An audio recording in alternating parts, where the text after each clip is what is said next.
I had someone write the other day and ask why the NIV changed rust to vermin. It's really an interesting historical analysis, I think.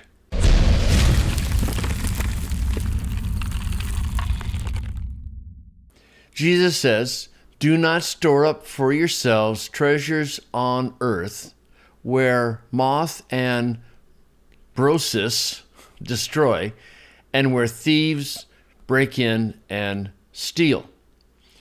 So the question is, why do some translations say vermin, or in the case of the Net Bible, a devouring insect, where we have always had rust, such as in the ESV? Well, it's really interesting when you go look at a dictionary for brosis. The basic word means the act of partaking of food. In other words, eating, consuming, and then the food itself. And in the middle of number 2, BDAG says, the interpretation corrosion or rust finds no support outside of this passage.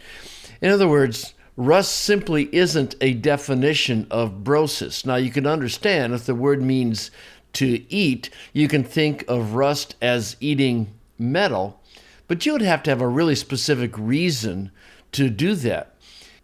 It is interesting that in one of the other uses of brosis in the Bible is in James 5:3. It says, "Your gold and silver are corroded, and their corrosion will be against you a witness of them."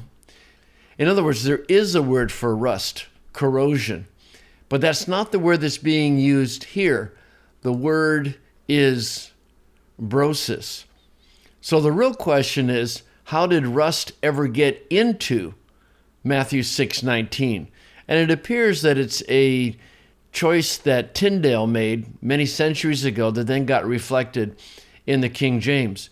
But it's one of these translations that simply has no basis in fact.